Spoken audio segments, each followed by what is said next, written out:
Joyous and blessed morning to each one of you as we gather today.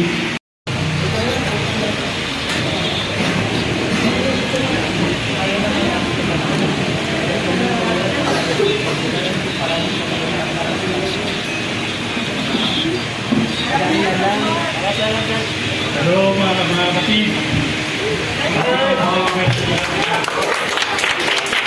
Hindi ko na nakasarap na nakakapili ng dating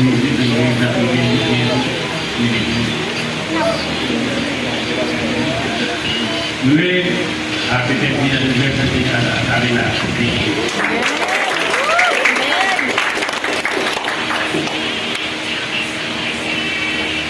Alam po ako yung masasabihin ko din, happy 10th year anniversary.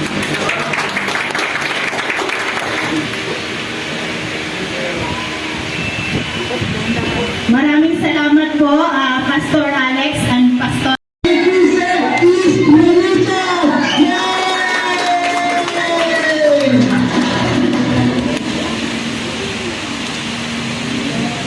Praise the Lord. In behalf of LE Metro Manila Hills, kami po ay bumabati sa inyo ng happy 10th year anniversary. LE Green Breeze. Yan. Purihin ang Diyos sa inyong buhay. Nalain na tayo ay patuloy na maging tapat sa ating paglakad. Dapat tinutundo natin ang ating tunay na layunin. Yan. Nalain ko lang ang patnubay ng inyong kalakasan at provision. Tunay nga alam ko ay niwala ako na hindi po tayo bibili. Kasama natin siya. Kaya, happy 10th year anniversary sa inyong lahat. Palakpakan po natin ang mga nagsapot ng babati from LE Burgos, LE San Mateo at LE Metro Manila Hills. Salamat po, papuri po sa Diyos. Ngayon naman po, ating pong pakinggan ang dalawa nating kapatid upang ibahagi ang kanilang testimonies kung paano kumilos si Lord sa kanilang mga buhay. Tinatawagan ko po sina Brother Alan Garcia at Sister Ronaline Abulong. Alipin ng isang bisyo at kasalanan. Sa bisyo po ngayon, ako po isang taong manginginom. At marami pong ginagawang hindi kalugod-lugod sa Diyos.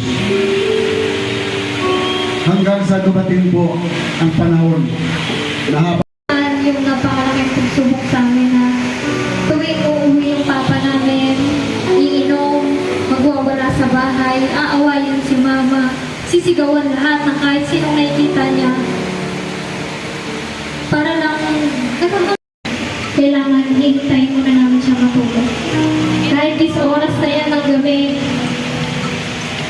hihintayin pa din namin. Then, after 2013, hindi na kaya kagamit ng Panginoon sa ating pastor. And mga kapatid, mas kilalanan po natin siya. No? He has completed Bachelor of Arts At sinabi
dakilang mensahe, Panginoon, dakilang salita, Panginoon, na hindi lang namin may bahagi nito sa aming pamilya, kundi sa ibang tao, Panginoon.